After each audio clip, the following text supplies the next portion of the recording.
Je voudrais demander au général, il était le commissaire central de Matam. Avant la prise du pouvoir par le CNDD. Et qui est-ce que vous avez succédé à la tête de la direction nationale de la police judiciaire? Le contrôleur général Elhadji Fodé Chapeau Touré. Et qui était à la tête de la direction centrale de la police judiciaire? Le contrôleur général à la retraite, Mamadou Talibé Diallo. D'accord. Bon, à votre prise de fonction, apparemment vous étiez très préoccupé par le nombre de cartons de grenades lacrymogènes. Qu'est-ce que cela veut dire? L'ensemble des équipements de la police. J'ai bien dit que je me suis dit, on m'a confié un service ou un département qui est en manque des moyens pour l'accomplissement de ses missions. Ces missions se résument essentiellement au nombre de grenades lacrymogènes. J'ai fait le décompte de grenades lacrymogènes, j'ai parlé de talkie-walkie et j'ai parlé de moyens de déplacement, les mobiles. J'ai fait toutes ces situations-là que j'ai rendu compte. Mais pourquoi vous n'avez pas commencé d'abord par visiter les commissariats, les services de sécurité, le grand banditisme, sauf c'est seulement le nombre de cartons de grenades lacrymogènes qui avait réellement attiré votre attention et le contrat passé par M. Fawaz? La visite des structures se fait sur une planification et ça a un coût. Je ne pouvais pas venir maintenant là, j'ai dit que je laisse tomber tout et je commence par visiter les structures. Il faut qu'on me donne 10 millions ou 20 millions. Je m'occupe de ce que j'ai vu sur le champ et l'actualité. Monsieur le directeur, oui. Vous étiez l'homme qui tenait la police en main en 2008, directeur national des services de police, c'est ça? En 2009. 2009. Oui. C'est une grande promotion. Bien sûr. Vous venez, c'est... Votre préoccupation, c'est de savoir est-ce qu'il y a suffisamment de gaz lacrymogène. Qu'est-ce que cela veut dire? Vous vous préoccupez du fait que j'ai parlé de gaz lacrymogène. Je vous ai dit, c'est le rapport de passation de service qui a été analysé par un staff. Et on a fait l'état des lieux. C'est ce qu'on a mis sur rapport, déposé au ministre de la Sécurité et une copie que j'ai apportée personnellement au chef de l'État alors. D'accord. Et quelle est la préoccupation majeure d'un directeur national des services de police quand il vient de prendre fonction dans un État? Qu'est-ce qui doit le préoccuper en première ligne? Quand on parle de l'état des lieux, oui, il s'agit de tirer les leçons des faiblesses. Et c'est par rapport à ces faiblesses qu'on tire la priorité. Et cette priorité, c'était autour des cartons de gaz lacrymogène? Parce qu'on était en préparation des événements à venir. Quand je suis arrivé, j'ai eu les rapports de renseignement qui faisaient état de la préparation de ces manifestations. Il y avait ça. Je vous dis, même les moyens de communication, moi qui fus nommé en ce moment-là directeur général de la police nationale, je n'avais pas un talkie. Parce que celui-là que j'ai remplacé, s'il l'avait, il ne me l'a pas donné. Je n'avais pas un véhicule. C'est le véhicule du directeur adjoint qu'on m'a donné. Et je vous dis, en plus de tout ça, les mobiles n'existaient pas. Il y avait aussi une seule compagnie d'intervention. C'est en ce moment-là, quand j'ai planifié les choses, c'est moi qui ai créé la direction centrale des unités d'intervention et j'ai demandé à ce qu'il y ait 5 compagnies pour les 5 communes ici. C'était la première des choses. D'accord. Parce que si vous êtes en train de parler de priorité, la priorité des services de police, c'est la paix et la tranquillité. Voilà. C'est ça l'ordre public. D'accord. Avant d'être à Matam, vous étiez le directeur de... Je sais pas comment on appelle ça. Directeur central de la police de l'air et des frontières. D'accord. Ça veut dire que vous connaissez très bien la police. Mais bien sûr. D'accord. Je n'ai fait que ça depuis que je suis à la fonction publique. Les 1250 hommes signifiaient quoi? Non, c'est l'effectif à planifier. Et voilà comment nous obtenons ces effectifs. Tous les commissariats qui sont sur le territoire de l'intervention fournissent la liste des hommes disponibles. C'est cette liste-là qui est compilée. Et c'est le nombre que je vous ai donné. Ce n'est pas des gens qu'on a importés, c'est des gens du personnel intérieur. Et qui étaient préparés pour sécuriser la manifestation. Mais c'est la mission commune. C'est la mission commune des policiers. Les 28 points à sécuriser, vous avez parlé de 28 points à sécuriser. Oui. La police, quels sont à peu près une dizaine de points à sécuriser? Le pont 8 novembre faisait partie? Non. Pourquoi? Mais j'ai expliqué. J'ai dit qu'il y a une tradition dans nos missions d'intervention en matière de maintien de l'ordre. Par rapport à ça, il y a des points qui sont choisis qui appartiennent à des structures de gendarmerie et des points qui appartiennent à des structures de police. D'accord. Est-ce que vous avez remonté les 28 points à sécuriser par la police dans son rôle de sécurisation de la manifestation? Est-ce qu'on vous avait indiqué les 28 points à sécuriser? On m'a donné la liste. Vous avez la liste? On m'a donné la liste. Elle est où? La liste, ça se trouve versé dans le dossier qui a été dressé par la police. Ok. Votre premier coup de fil avec le général Bafoué, il était à Kissoso, hein, vous l'avez dit? Oui. Il m'a dit qu'il était aux environs de Kissoso. De Kissoso. Et vous dites que vous avez relevé 3 incidents. Le premier incident, c'était au niveau de Barry de Flandre, là où le véhicule de la police vers la minière a été brûlé. Et il y a un certain capitaine Amara Kondé, qui était le commandant de la première compagnie de la CMIS. Vous l'avez rencontré entre-temps? Pour parler... Échanger avec lui. Parce que le premier incident relevé par la police est parti de lui. Au carrefour Bali de Flandre. Oui. Amara Kondé. J'ai demandé à toutes ces structures-là de faire un rapport. Et c'est les responsables des structures qui sont venus me voir. Par exemple, pour le cas de Dixine, le commissariat central de Dixine, toutes mes instructions, c'était à l'endroit du commissaire central. Et lui, il relevait le commissaire spécial du stade. Donc, les 2 rapports ont été compilés pour être remontés. Oui, Amara Kondé dit qu'il a été blessé avec certains policiers.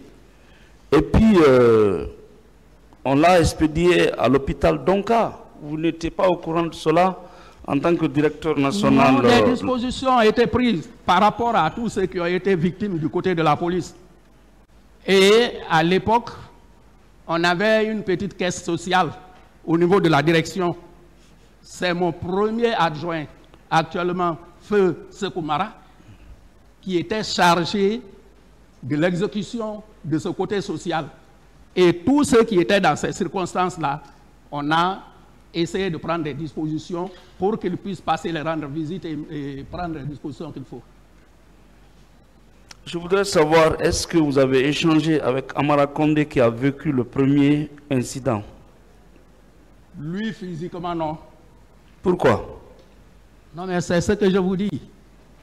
D'abord, après le choc, dans leur état de soins, c'est le côté social. Il n'était pas le seul.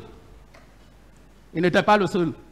Donc, j'ai envoyé vers eux mon adjoint pour prendre contact avec eux, les dispositions qu'il y avait à prendre, ce qui devait relever de notre contribution pour les faire.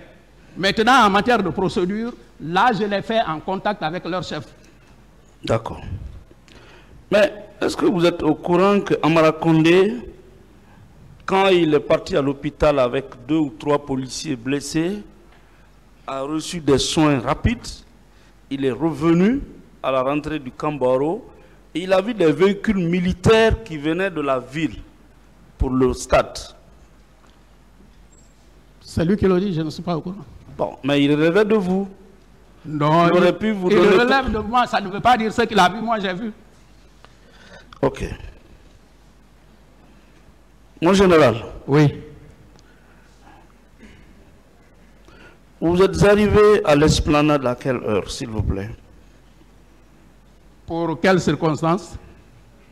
Parce que je la suis arrivé... La première fois. La première fois? Oui. C'était entre 10h et 11h.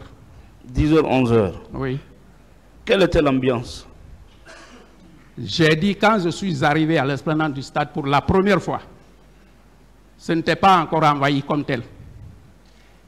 Et ce qu'on m'a dit, c'est que le premier groupe qui était arrivé a été repoussé. Ils sont partis vers le Belvédère. D'accord. C'est ce qui m'a été dit. Okay. Et c'est à partir de ce moment-là, avec les échanges que j'ai eus avec le général Bafoué, je me suis retourné. Mais quand vous êtes arrivé au stade, oui, vous étiez encore préoccupé par cette affaire de grenades lacrymogènes. C'est le moyen conventionnel de défense. D'accord. Donc nécessairement, sans gaz lacrymogène, la police ne peut rien faire sur le terrain. C'est pour cette raison-là que vous avez entendu les gens dire qu'ils ont fui. Certains même ont dit qu'ils ont trouvé nos policiers dans les caniveaux. Si le policier n'a aucun moyen de défense, il lui retrouve avec quoi? Peut-être que c'est sa poitrine qu'il présente aux manifestants pour qu'il soit lapidé. Oui, mais vous savez, ces gaz lacrymogènes aussi ont fait beaucoup de victimes. Hein. Peut-être un jour, il y aura un autre procès pour cela. Beaucoup de Guinéens sont morts par l'usage de ces gaz lacrymogènes, surtout sur l'axe. Ça, on l'attribue à la technologie. Pour le moment, le seul moyen conventionnel qui est reconnu à la police, c'est ça. Parce que vous-même, arrivé au stade pour la première fois, vous avez été effrayé par l'absence de gaz lacrymogènes. Et vous demandez qu'on aille même dans le magasin regarder s'il y en a. C'est ce qui vous Parce préoccupait. que je savais que sans ces moyens-là, oui, autre chose allait arriver. Mais il y avait des blessés en ce moment. Non. Si, il y avait des blessés. Non, je vous dis, quand je suis arrivé là, aux environs de 10 heures, il n'y avait pas encore de telle ambiance comme vous venez de décrire. D'accord. Mais est-il que vous étiez beaucoup préoccupé par les gaz lacrymogènes? Je ne sais pas comment vous voulez que je vous explique. Mais ensuite, moi, je l'ai déjà expliqué. C'est bon. Ensuite, c'est le directeur de la protection civile qui vous appelle au téléphone pour vous parler d'une réunion d'urgence au camp Samori. Directeur de la protection civile.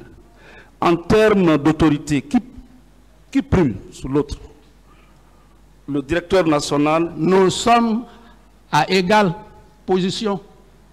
Directeur général égal à directeur général. Il y a le directeur général de la police nationale, le directeur général de la protection civile, et je vous ai dit, à l'époque des faits, on a créé une direction générale des renseignements intérieurs. Nous étions à position égale. Ah, donc à la police c'est comme ça? Le directeur national ne gère pas tout? Je vous dis. Non, pour ma compréhension. C'est des structures. D'accord. Et au niveau de ces structures, nous étions à position égale. Le système de renseignement, c'est un autre système. Le système de la protection civile, c'est autre chose. Sous d'autres cieux, c'est même un autre corps. Ça relève parfois de l'armée. D'accord. Qui était directeur de ce service? Michel Samiko. Michel Samiko. Sami? Samiko. Samiko. C'est Condé Bedino, mais nous on l'appelle couramment Samiko. Un policier? Bien sûr. Et c'est lui qui vous avait fait appel pour vous dire qu'il y a une rencontre d'urgence?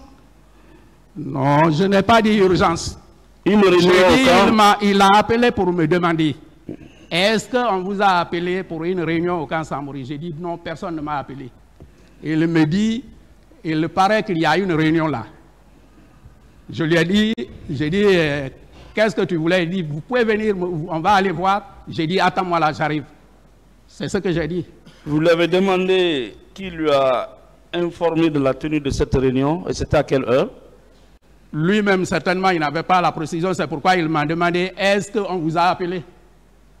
Je ne lui ai pas demandé la précision. Nous nous sommes dit, on va voir. Et selon vous, dans cette crise, quel rôle lui devait jouer? Et le directeur de la protection civile. Jouer quel rôle? Oui.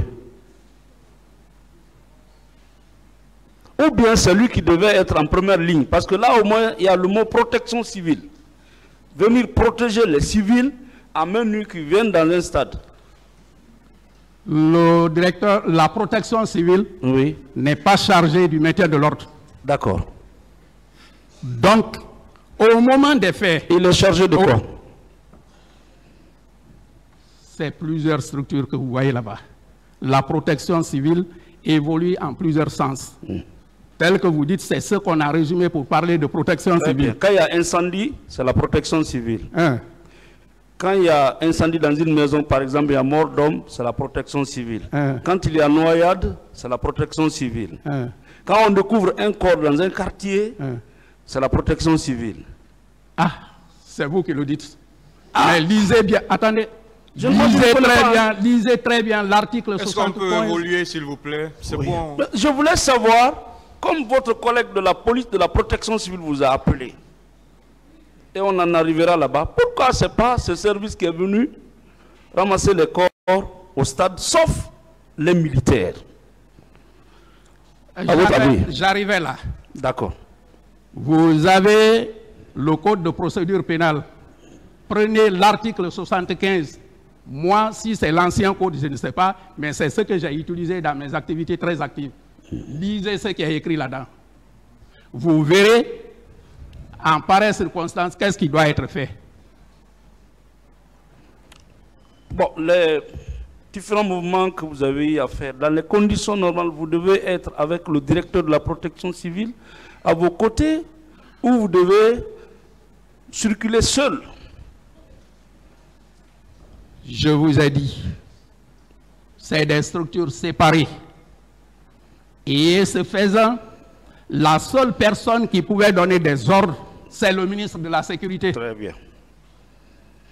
Mon général, est-ce que vous avez eu une réunion interne, je parle de la police, interne par rapport à ces événements? Le 27. À l'intérieur? Le 27 au ministère de la Sécurité. D'accord, qui était présidé par le ministre. C'est ce que je vous dis. Ok. Le directeur de la protection civile était là. Ce que j'ai dit, la réunion qu'on a eue, c'était pour la planification du maintien de l'ordre. Quel est le rôle que lui, il a joué à votre avis? Comme c'est lui qui protège les civils. Le directeur de la protection civile. C'est lui qui va vous dire ce qu'il a joué comme rôle. Ah, donc lui, il avait été écarté? Non. Au profit des gaz lacrymogènes? Je dis, je répète, ce qu'il a fait, je ne peux pas dire. Ok, donc est-ce qu'on peut conclure que le directeur de la protection civile avait été écarté pour qu'on utilise les muscles, c'est-à-dire les gaz lacrymogènes, les points stratégiques? Est-ce que moi je peux conclure à cela? Comme vous le voulez.